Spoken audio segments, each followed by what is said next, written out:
Assalamualaikum warahmatullahi wabarakatuh. Alhamdulillahilladzi hadana lihada wa ma kunna linahtadiya laula an hadana Allah.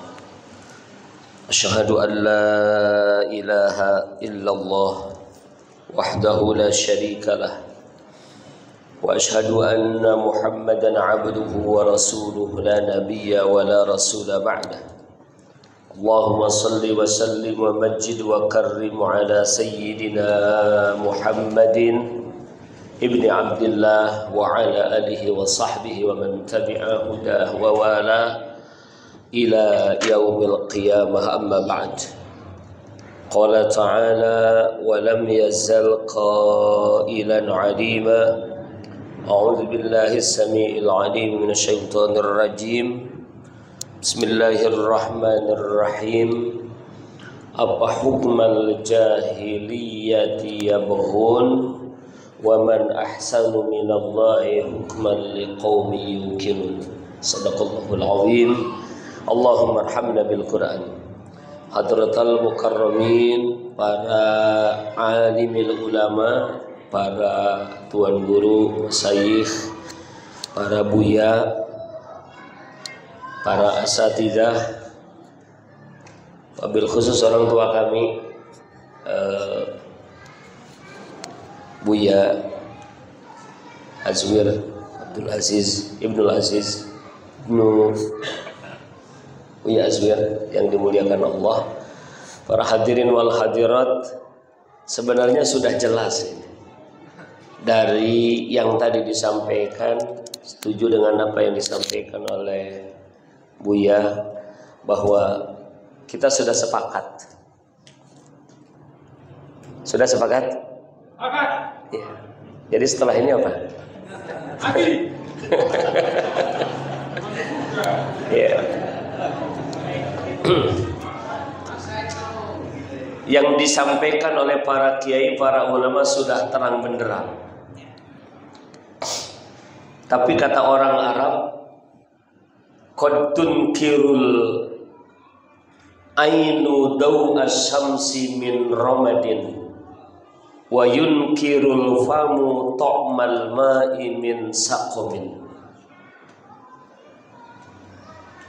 Terkadang mata itu mengingkari cahaya matahari yang terang benderang.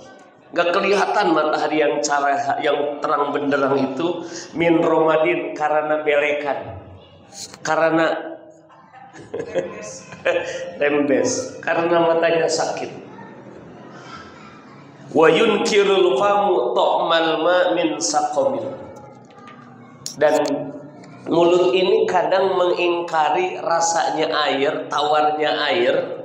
Air yang tawar jadi pahit karena ada penyakit. Min saqamin, karena ada sakit. Islam sudah jelas, terang benderang. Makanya kata beliau, gak masuk di akal saya, gak dimengerti kalau hari ini orang masih pakai demokrasi. Udah dijelaskan dalil-dalilnya, luar biasa. Kenapa ini? Kenapa masih pada berdemokrasi? Jawabannya sakit. Berarti ada sesuatu yang salah. Ada something wrong. Ada penyakit yang hari ini ada di tengah-tengah umat Islam. Salah satu penyakitnya yaqulun, ini orang munafik, nakhsha antusibana dairah. Kalau kita nggak pakai demokrasi, kalau kita nggak ikut Amerika, kalau kita nggak ikut Barat, kita ini akan ditimpa bencana. Kita ini habis. Begitu. Ini orang-orang munafik. Orang munafik seperti itu wajar. Harusnya orang yang beriman meyakini bahwa yang datangnya dari Allah adalah yang terbaik. Yang datangnya dari Allah adalah tidak bisa dipertanyakan, tidak bisa digugat. Apa hukmal jahiliyati yabghun? Apakah hukum jahiliyah yang mereka cari? Wa man ahsanu minallahi hukman liqaumi yuqinun. Coba, siapa hukumnya yang lebih baik daripada hukum Allah? Gak ada. Bagi orang yang yakin itu gak ada hukum yang lebih baik daripada hukum Allah. Sudah jelas. Karena itu sudah sepakat. Sebenarnya kita sudah sepakat dengan Islam. Setuju? Setuju? Karena Islam berasal dari Allah. Ketika menjelaskan apa hukmal jahiliyati yabghun, Al-Hafidh Abu Fida Ibnu Katsir, Imam Ibnu Katsir dalam tafsirnya, beliau menjelaskan bahwa yunkiru ta'ala, Allah subhanahu wa ta'ala mengingkari alaman kharaja an hukmillah.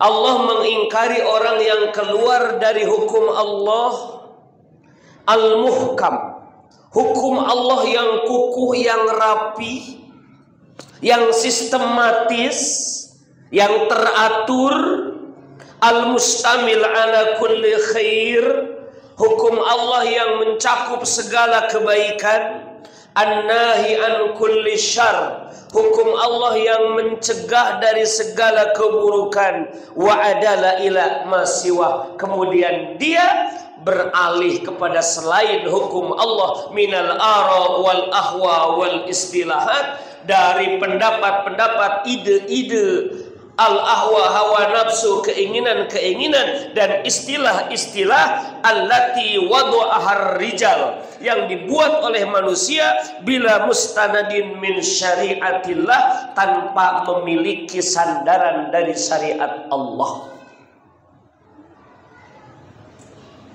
Dengan ayat tadi, wa anihkum bainahum, dengan ayat tadi apa hukmal jahiliyati yabghun, Surah Al-Maidah ayat 50. Jelas Allah mengingkari orang yang keluar dari hukum Allah. Padahal hukum Allah mencakup segala kebaikan, mencegah dari segala keburukan. Kemudian dia beralih kepada hukum yang lain, kepada ide manusia. Demokrasi itu ide manusia, gak ada landasannya. Kalaupun ada orang mengatakan demokrasi dari Islam, ini hanya dalih, ini hanya diada-adakan. Katanya Allah itu paling demokratis. Kenapa? Ketika Allah mau menciptakan Adam, Allah nanya dulu kepada malaikat, wa idh qala rabbuka lil malaikati inni ja'ilun fil ardi khalifah. Ini namanya memperkosa ayat. Seperti dulu Golkar mengatakan innallaha ya'murukum an tazbahu baqarah. Ketika Golkar mengkritik PDI, Allah memerintah kalian untuk menyembelih sapi. Begitu. Kata PDI, Allah berfirman, wala taqrabu hadhihi syajarah. Jangan deketi pohon ini. Jangan deketi pohon ini. Ini namanya memperkosa ayat. Memanai ayat bukan pada tempatnya. Gak ada satupun ulama ahli tafsir yang Al-Fakir baca yang mengatakan bahwa Allah itu demokratis. Demokrasi itu dicontohkan oleh Allah ketika Allah menciptakan Nabi Adam. Tidak. Bahkan Imam Qurtubi, Imam Ibnu Katsir menjelaskan ayat wa idh qala rabbuka lil malaikati inni ja'ilun fil ardi khalifah, justru bukan berbicara tentang demokrasi, tapi ini berbicara tentang kewajiban umat Islam mengangkat khalifah. Wa qad istadalla al-Qurtubi wa ghairuhu bi hadhihi al-ayah ala wujubi nasbil imam. Begitu kata Imam Ibnu Katsir, Imam Qurtubi dan yang lainnya dengan ayat ini telah berdalil bahwa wajib mengangkat seorang imam bagi kaum muslimin. Yang dimaksud dengan imam itu adalah khalifah. Imam Qurtubi dalam Al-Jami' li Ahkamil Quran, tafsir Al-Qurtubi, beliau menyatakan bahwa hadhil ayatu aslun fi nasbi imamin aw khalifatin yusma'u lahu wa yuta' litajtami'a bihil kalima wa tunaffadhu bihi ahkamul khalifah wa la khilafa fi wujubi dzalika bainal ummati wa la bainal a'immah illa ma ruya anil asammi haitsu kana anis syari'ati asam wa kadzalika man qala bi qawlihi wattaba'ahu ala ra'yihi wa madhhabihi. Imam Qurtubi termasuk mufassir muktabar mengatakan ayat ini merupakan dalil aslun, pokok dasar, ayat dalil fi nasbi imam, tentang mengangkat imam au khalifatin, yaitu khalifah, wala khilafa fi wujubi dzalika, dan tidak ada perbedaan pendapat tentang wajibnya itu. Enggak ada pendapat, enggak ada ulama yang berbeda pendapat bahwa mengangkat imam itu wajib, mengangkat khalifah itu wajib, berarti maknanya adalah mendirikan kekhilafahan itu wajib. Mengganti demokrasi itu wajib. Karena demokrasi ini sudah doror, membawa banyak bahaya, membawa banyak malapetaka. Dalam demokrasi, untuk memilih seorang pemimpin butuh duit berapa? Kemarin 500 T. Nah. Begitu. Berapa? 5 triliun. Iya. Itu orang gila disuruh milih. Coba. Dikasih duit banyak, ternyata yang disuruh milih orang gila. Tadi one man one vote. Suara ulama sama dengan suara orang gila. Itu demokrasi. Ini Buya ini di sini ngaji kitab Al-Ahkam As-Sultaniyah. Ngaji di sini beliau tadi cerita ke Al-Fakir Tarikh Khulafa. Di dalam Al-Ahkam As-Sultaniyah sudah dijelaskan, ketika sudah diketahui faida sabata wujubul imamah fa kharaja minan nasi fariqani, ahlul imamah wa ahlul ikhtiyar. Ketika sudah ditetapkan bahwa imamah, khilafah, kepemimpinan itu wajib, maka itu harus ditanggung-jawabi, dipegang oleh dua kelompok manusia. Keluarlah dari manusia dua kelompok. Satu, ahlul imamah, orang yang ahli, punya kapasitas untuk menjadi pemimpin, yaitu orang yang paham bagaimana cara memimpin, bagaimana Rasul memimpin. Rasul pemimpin, Rasul kepala negara. Kira-kira kalau Rasul kepala negara, apakah Rasul tidak tahu cara bernegara? Tahu. Kalau Rasul kepala negara, Rasul tahu cara bernegara. Rasul tahu bagaimana cara mewujudkan negara, mendirikan negara. Kenapa kita tidak mengambil cara dari Rasul, tapi kita ambil caranya dari John Locke, Montesquieu, dari orang-orang Barat itu? Begitu. Kemudian yang kedua, ahlul ikhtiar.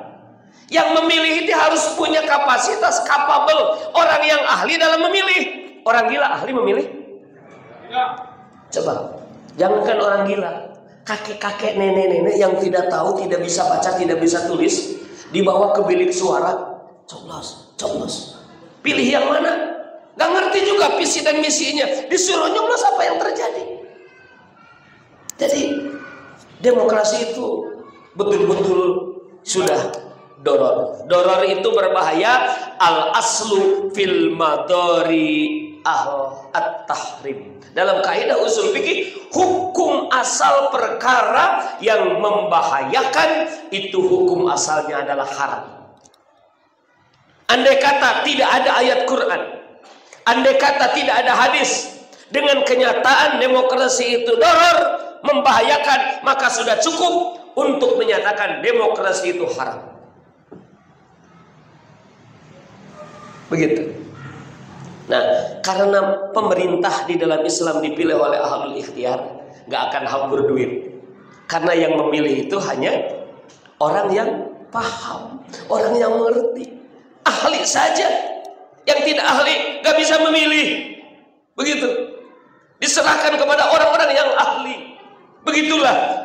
Karena Rasulullah sudah mengingatkan, idza wusidal amru ila ghairi ahlihi pantaziris sa'ah. Jika urusan diserahkan kepada orang yang bukan ahlinya, maka tunggulah kehancuran. Jika memilih kepala negara, memilih wakil-wakil rakyat, memilih pemimpin, diserahkan kepada orang yang nggak ngerti, nggak paham, orang gila disuruh milih,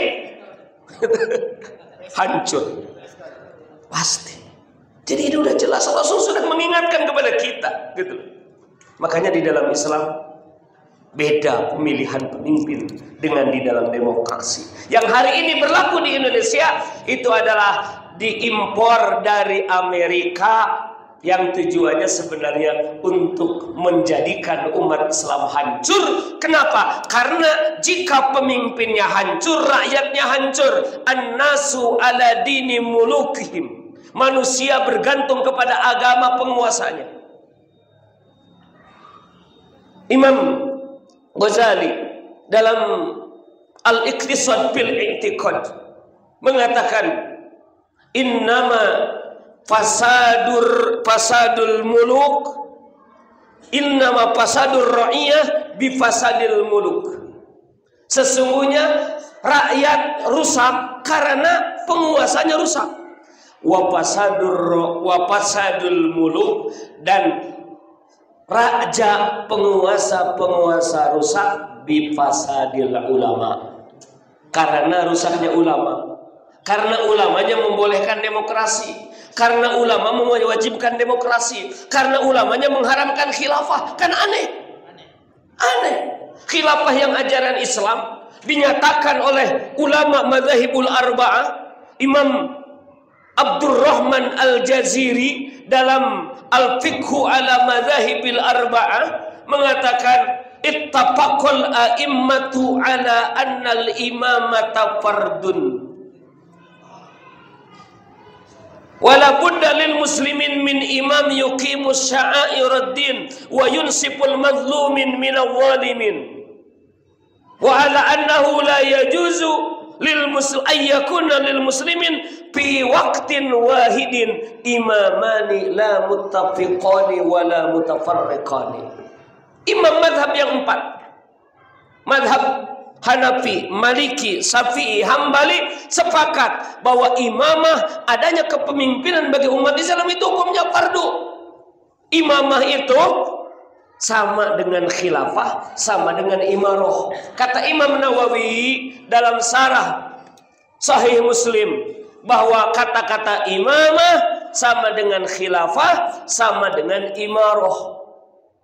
Khilafah itu wajib, tapi sekarang kita mendengar ulama tidak bolehkan. Ini ulama yang rusak. Di Medan insya Allah nggak ada. Amin. Di Johor nggak ada, amin. Di Sumut nggak ada, amin. Jadi rusaknya penguasa karena rusaknya ulama. Ulama kenapa rusak? Wa fasadul ulama bistilai hubbil mal wal jah. Rusaknya ulama karena ulama sudah dikuasai dengan cinta harta dan cinta jabatan. Karena takut pesantren yang gak disumbang, karena takut gak ada amplop, takut gak ada biaya, takut jabatannya hilang, kedudukannya hilang. Akhirnya kalau sudah seperti itu, maka orang wa manis taula alaihi hubbul mal wal jah falan yastati'a ayyun qira alal aradil fakaifa alal muluk wal akabir. Itu Imam Ghazali. Orang yang sudah dikuasai dengan cinta harta, maka dia tidak akan mampu mengingkari kemungkaran yang dilakukan oleh rakyat jelata, apalagi kemungkaran yang dilakukan oleh penguasa, oleh orang-orang besar. Jadi ini masalah. Jamaah rahimakumullah yang dirahmati Allah Subhanahu wa taala.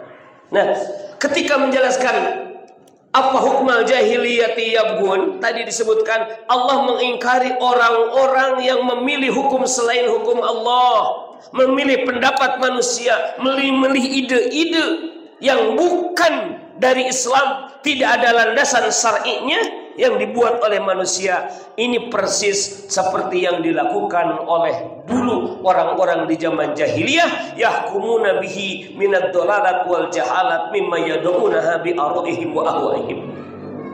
Pertama, Imam Ibnu Katsir menyebutkan orang yang mengambil hukum jahiliyah adalah seperti dulu di zaman jahiliyah. Ditawarkan Quran, tapi mereka milih pendapat Abu Jahal, Abu Lahab, Abu Gosok dan kawan-kawannya. Itu yang terjadi. Wa kama yahkumu bihi tatar minas siyasat al-mulkiyah al-ma'khudah an mulkihim Genghis Khan alladhi wada'a lahum al-yasaq wa huwa ibaratun an kitabin majmu'in min ahkamin qad tabasaha min syara'i'at satta. Persis seperti yang dilakukan dulu oleh bangsa Tartar ketika mereka memakai hukum yang dibuat oleh pemimpinnya yaitu Genghis Khan. Hukum itu disebut al-yasaq. Apa itu al-yasaq? Al-yasaq adalah kompilasi hukum. Kompilasi hukum yang dibuat dari agama A, dari agama B, dari agama C, dicampur dengan ide-ide dari Genghis Khan sendiri. Ini disebutkan dalam tafsir Ibnu Katsir. Jadi kalau kita mendengar melihat Genghis Khan dalam film, dalam tafsir ada tafsir Ibnu Katsir, gitu. Seperti al-yasaq yang dibuat oleh Genghis Khan, diambil dari minal yahudiyah wan an-nasraniyah wal millah islamiyah, dari agama Islam, wa fihi katsirun minal ahkam allati akhadha min mujarradin nadrihi. Dan di dalam al-yasaq itu juga banyak hukum-hukum yang diambil dari pendapat-pendapat, pandangan-pandangan Genghis Khan. Kemudian hukum itu disatukan, jadilah disebut campuran hukum atau kompilasi hukum. Itu contoh hukum jahiliyah. Hukum jahiliyah. Jadi jangankan demokrasi, al-yasaq yang ada Islamnya saja dikatakan hukum jahiliyah, apalagi demokrasi nggak ada Islam-Islamnya. Ya ayyuhalladzina amanu kutiba alaikumul qital wa huwa kurhul lakum. Ya ayyuhalladzina amanu kutiba alaikumul qisasu fil qatla. Kata Allah, kalau dikatakan kutiba maknanya wajib. Ya ayyuhalladzina amanu kutiba alaikumus syiyam. Wajib puasa? Wajib? Wajib. Ya ayyuhalladzina amanu kutiba alaikumul qisas. Wajib? Wajib. Itu kata jamaah di sini. Kata pemerintah di Indonesia, kata yang pakai demokrasi, wajib apa tidak? Tidak. Enggak wajib. Padahal kata Allah wajib. Gitu. Zina, wala taqrabuz zina. Jangankan zinanya, mendekatinya saja haram. Menurut Quran, zina itu haram. Di Indonesia? Tidak. Tidak. Boleh. Begitu. Kalau suka sama suka, enggak ada hukuman. Begitu. Luar biasa. Innamal khamru wal maisir wal ansab wal azlam rijsum min amalis syaitan fajtanibuh la'allak in kuntum mu'minin. Khamr, judi, mengundi nasib, itu haram. Rijsun min amalis syaitan, jauhi jika kalian beriman. Di Indonesia judi haram apa tidak? Tidak. Kita juara judi online sedunia. Nah, gitu. Karena di Indonesia itu judi itu ada yang boleh, ada yang tidak boleh. Gitu. Ini apa ini? Arak, minum-minuman keras. Gitu. Arak, topi miring dan kawan-kawannya. Di Indonesia haram apa tidak? Tidak. Padahal kata Allah sudah jelas. Wa ahallallahu al-bai'a wa harrama riba. Allah menghalalkan jual beli dan Allah mengharamkan riba. Riba di Indonesia haram apa tidak? Wajib. Wajib. Pakai riba itu wajib. Gitu. Coba. Kenapa antrian haji panjang? Riba masalahnya. Banyak orang haji pakai dana talangan. Dana talangan haji itu ada ribanya. Betul? Iya. Biaya haji sekian, bayarnya nah gitu, berlipat-lipat. Riba. Makanya kali ini ngeri kita. Banyak orang haji pakai dana riba. Padahal halus halal. Ngeri gitu.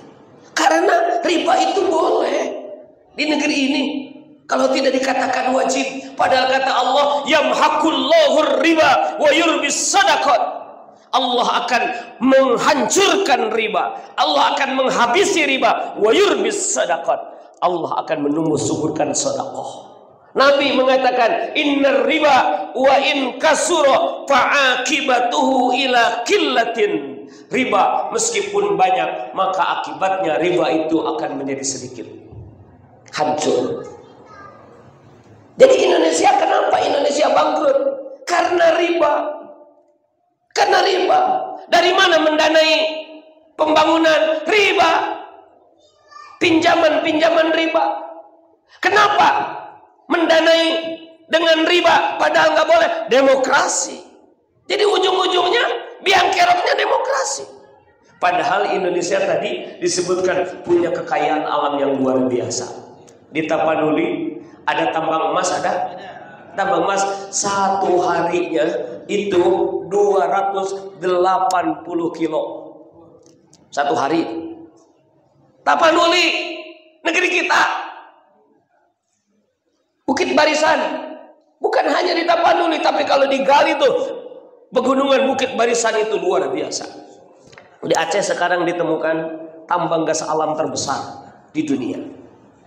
Itu ada tambang gas alam juga tuh di daerah mana itu? Dekat Tapanuli, dekat Mandailing Natal ke atas, dekat Al Mustofawiyah terus ke atas. Apa namanya daerah itu? Al Fakir kemarin bulan yang lalu dari sana. Ini gas alam ini milik siapa? Begitu. Rakyat di sana seperti apa? Gak mendapatkan banyak, gak mendapatkan, kecuali ya formalitas saja. Ini contoh. Padahal kita ini bisa mengelola negeri ini dengan mudah, dengan murah, pendidikan mahal. Karena harta kekayaan kita diambil oleh asing. Rakyat dipalak dengan pajak. Begitu.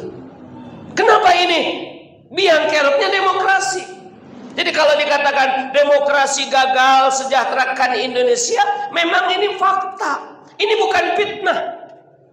Orang Indonesia kita harus cerdas.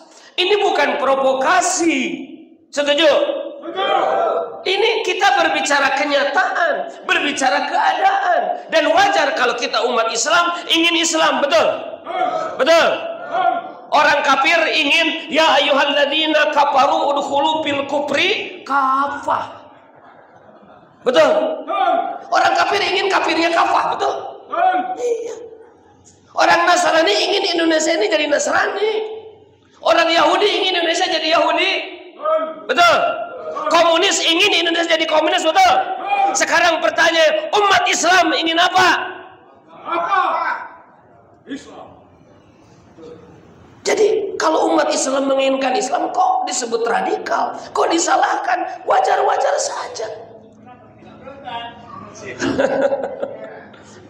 Jadi kita ini sebagai umat Islam ingin menawarkan solusi. Justru kita ini sayang kepada Indonesia, sayang kepada para pemerintah, pemimpin-pemimpin kita. Takut mereka diancam dengan api neraka. Kalau sudah diingkari oleh Allah, apa jadinya? Berarti ditolak oleh Allah. Allah mengingkari, Allah menolak orang yang memilih aturan selain Islam, meninggalkan Islam. Diingkari oleh Allah. Allah kubur kepada mereka. Artinya apa? Berarti semuanya ditolak. Kalau sudah ditolak, gak ada tempat di sisi Allah Subhanahu wa ta'ala. Dan itu kita serukan kepada para pemimpin. Wahai para pemimpin, ini direkam, nanti di-cut, nanti dibuat video pendek. Wahai para pemimpin, sudah saatnya Anda meninggalkan demokrasi. Demokrasi itu merusak. Demokrasi itu tidak mensejahterakan rakyat, gagal mensejahterakan rakyat. Demokrasi itu berisi kebusukan demi kebusukan. Demokrasi selalu menipu rakyat. Wahai para pemimpin, belum tibakah saatnya kita kembali kepada Islam? Agama yang datangnya dari Allah, sistem kehidupan yang datangnya dari Allah Subhanahu wa ta'ala, yang dijamin oleh Allah akan menyejahterakan. Wa allaw istaqamu ala tariqati la asqainahum ma'an ghadaqa. Allahu akbar. Andai kata mereka, orang-orang itu, jin dan manusia, istiqomah di atas jalan Allah, di atas tariqah, jalan hidup yang Allah tetapkan, la askainahum ma'an ghadaqa, maka kata Allah, kami akan memberikan minum kepada mereka air yang menyegarkan. Kata Imam Ibnu Katsir, makna ayat ini la ausa'ahum fir rizki, Allah akan meluaskan rizki kepada mereka, mensejahterakan. Jadi yang mensejahterakan itu bukan demokrasi, jalan hidup yang telah ditempuh oleh Rasulullah, jalan hidup yang telah ditempuh oleh para sahabat. Alaikum bisunnati. Apa makna sunnah?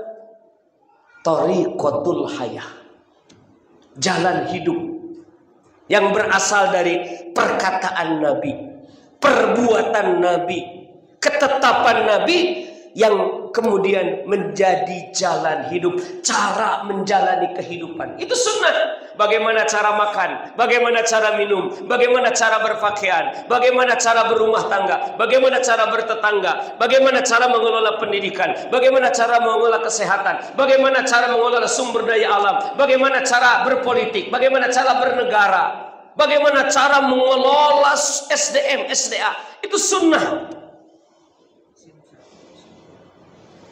Alaikum bisunnati, peganglah sunnahku, wa sunnatil khulafair rasyidin al-mahdiyyin, dan sunnah khulafaur rasyidin yang mereka mendapatkan petunjuk. Addu 'alaiha bin nawajiz, gigit sunnah itu dengan gigi geraham yang keras gigitnya. Begitu pesan Rasulullah sallallahu alaihi wasallam. Nah, hari ini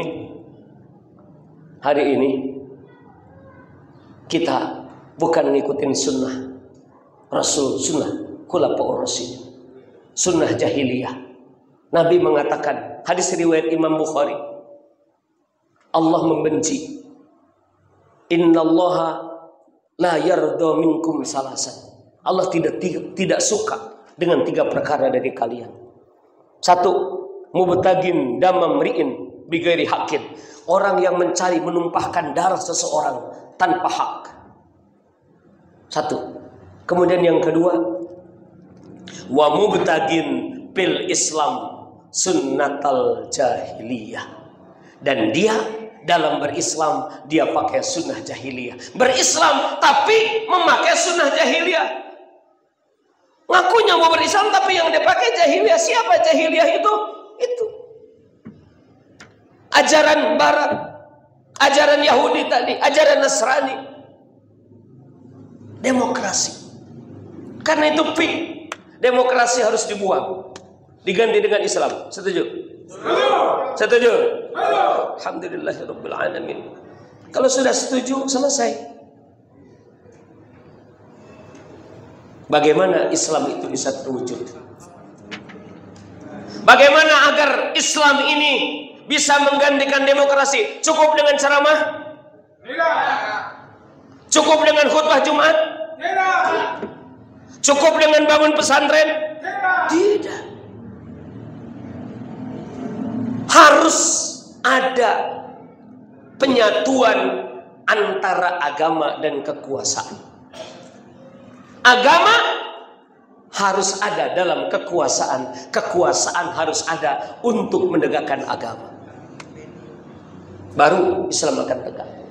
Karena itu Allah Subhanahu wa taala memerintahkan kepada Rasulullah sallallahu alaihi wasallam untuk berdoa.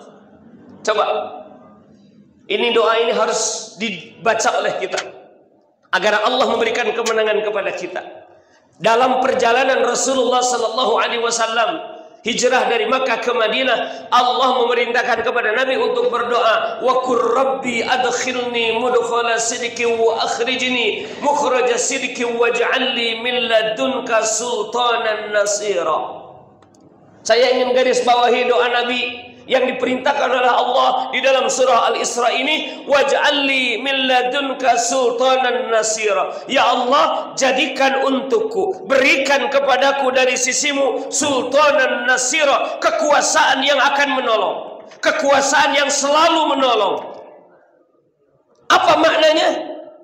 Dijelaskan oleh Imam Ibnu Katsir dalam tafsirnya. Wa qala Qatadah fi hadhil ayah.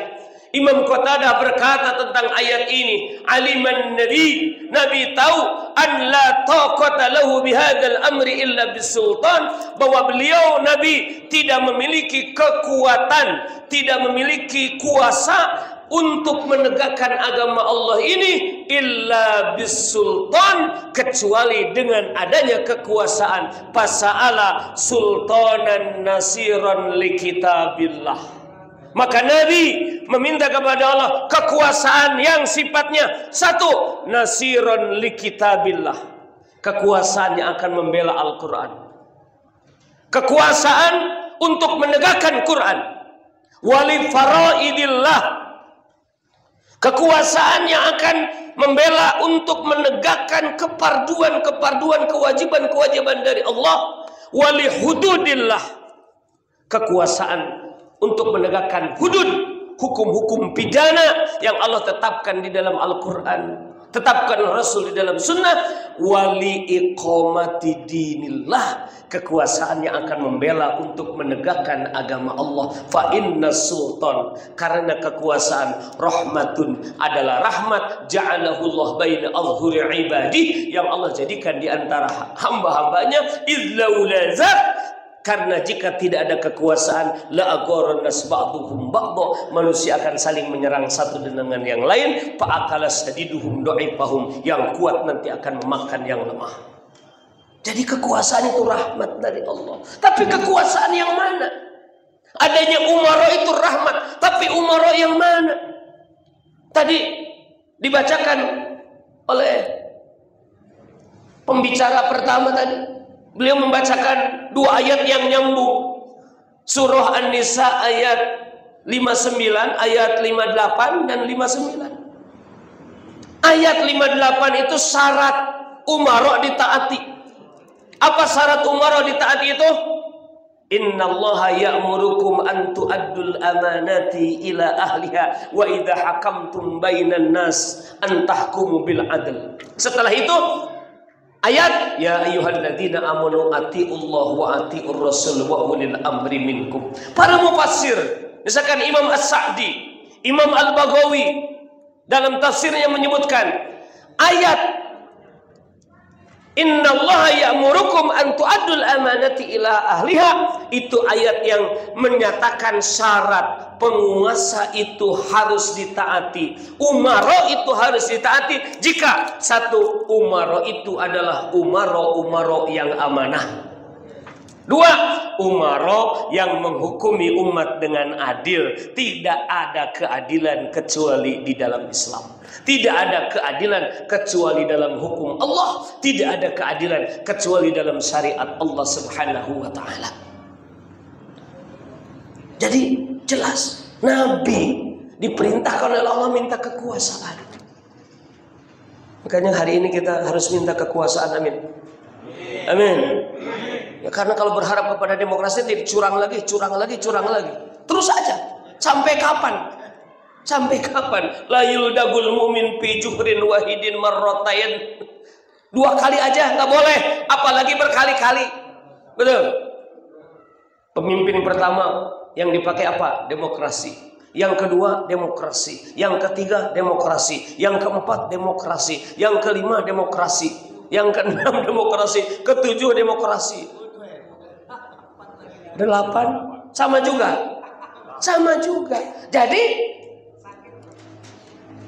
Jadi ini nggak akan ada perubahan. Kalau saya bersyukur Pak Amin tidak jadi. Pak Amin itu Amin siapa? Anies Baswedan dan Pak Anies tidak jadi bersyukur. Kenapa? Karena Pak Anies selamat dari dosa demokrasi. Betul? Ya, nanti kita calonkan untuk calon khalifah. Gitu. Yang menerapkan Quran. Karena kalau dengan demokrasi nanti, ya Allah, ngeri kita. Wa man lam yakum bima anzalallahu fa ulaika humuz zalimun. Siapa tidak menghukumi dengan hukum Allah, maka mereka adalah orang-orang yang zalim. Jadi nanti kalau Pak Anies itu jadi presiden, pasti akan menghukumi dengan hukum selain Islam. Berarti zalim. Kalau zalim, wala tarkanu ilal ladzina zalamu fatamassakumun nar. Jangan kalian cenderung kepada orang-orang zalim. Jangan mendukung orang-orang zalim. Kenapa? Kalau kalian cenderung mendukung orang-orang yang zalim, fatamassakumun nar, kalian nanti akan disengat dengan api neraka. Famalakum min dunillah min awliya thumma la tunsarun. Kalau sudah seperti itu, kalian tidak akan punya pelindung dari selain Allah. Kalian tidak akan ditolong. Ngeri kita. Jadi kalau Al-Fakir hari ini berbicara tentang para kiai tadi, para ulama, para buya berbicara tentang harusnya meninggalkan demokrasi, kita kembali kepada Islam. Karena kita ini sayang kepada para jamaah, sayang kepada umat, sayang kepada penduduk negeri ini, supaya kita berada di jalan Allah, supaya kita berada dalam rahmat Allah Subhanahu wa ta'ala. Insyaallah. Sepakat? Sepakat? Takbir. Beres. Cukup. Tambah sedikit. Terakhir. Rasulullah Sallallahu Alaihi Wasallam berkumpul bersama sahabat. Ini dalam hadis Imam Hakim dalam kitab Al-Mustadrak ala Sahihain. Ada kitab Mustadraknya Imam Hakim yang ini sahih, memenuhi syarat Bukhari dan Muslim. Diriwayatkan dari Umar bin Khattab radhiyallahu anhu qala, Umar bin Khattab berkata, "Bainama nahnu julusun inda Rasulillah sallallahu alaihi wasallam." Ketika kami sedang duduk bersama dengan Rasulullah. Dulu kami duduk bersama dengan Rasulullah. Kemudian Rasul bertanya, "Wahai sahabat-sahabatku, atadrun ayya ahlil iman afdalul imanan?" Tahukah kalian siapa ahli iman yang paling hebat imannya? Siapa ahli iman yang paling utama imannya? Kemudian kata para sahabat, "Al-malaikatu ya Rasulullah." Menurut kami ahli iman yang paling hebat imannya adalah malaikat. Kata Nabi, "Hum kadzalik." Malaikat sudah jelas, memang mereka seperti itu. Wa ma yamna'uhum, Allah tidak melarang, tidak menghalangi malaikat untuk menjadi ahli iman yang paling utama imannya. Wa qad anzalahumullahu al-manzilata allati anzalahum biha, dan Allah telah menempatkan malaikat pada tempat yang semestinya. Bal ghairuhum, tapi yang aku maksud, siapa ahli iman yang paling hebat imannya selain malaikat? Siapa? Kata para sahabat, kalau begitu para nabi dan rasul. Kalau bukan malaikat. Kata Nabi, para nabi sudah jelas, Allah telah menempatkan para nabi. Tidak ada yang menghalangi, Allah tidak menghalangi para nabi untuk menjadi ahli iman yang paling utama imannya. Allah telah menempatkan mereka di tempat yang mulia. Qad anzalahumullahu allati anzalahum biha bal ghairuhum. Tapi yang aku maksud, kata Nabi, siapa ahli iman yang paling hebat imannya? Bukan malaikat, bukan nabi dan rasul. Kata para sahabat, kalau begitu kami tidak tahu, ya Rasulullah. Dalam riwayat yang lain, kalau begitu sahabatmu ya Rasul, sahabatku pantas iman bersama denganku. Melihat aku, menyaksikan Quran turun kepadaku, wajar. Yang aku maksud siapa selain mereka? Apa kata para sahabat? Kalau begitu kami tidak tahu ya Rasulullah. Famanhum ya Rasulullah? Siapa kalau begitu mereka itu ya Rasulullah? Kata Rasul, hum aqwamun ya'tuna min ba'di lam yarawni wa amanu bi. Hum fi aslabir rijal wa yajiduna al-waraqal mu'allaq faya'maluna bima fihi. Mereka adalah orang-orang datang setelahku. Mereka tidak melihatku tapi beriman kepadaku. Mungkin adanya di Johor. Amin. Datang setelahku, tidak melihatku tapi beriman kepadaku. Mereka fi aslabir rijal. Mereka ada dalam tulang rusuknya laki-laki. Orang-orang kuat, orang-orang hebat. Orang-orang kuat, orang-orang hebat. Sedikit tidak seperti kebanyakan. Kemudian wayajidunal waraqal muallaq. Mereka menemukan lembaran yang tergantung. Mereka menemukan Quran yang tidak diamalkan. Faya'maluna bima fih. Kemudian mereka mengamalkan isinya. Ulaika afdalu ahlil iman imanan. Mereka itu adalah ahli iman yang paling hebat imannya, yang paling utama imannya, yaitu orang ketika melihat Quran tidak dijalankan, syariat Allah tidak dijalankan, dia ingin berjuang. Dia berjuang supaya hukum Allah, supaya Quran itu dijalankan di dalam kehidupan. Mudah-mudahan multaqo kita hari ini, ulama yang berbicara hari ini, insya Allah di dalam rangka menuju kepada pengamalan Quran di dalam kehidupan, sehingga insya Allah kita berhak menjadi ahli iman yang paling utama imannya. Demikian yang bisa Al-Fakir sampaikan. Mohon maaf tidak bermaksud menggurui kepada para guru. Wal afu minkum. Assalamualaikum warahmatullahi wabarakatuh.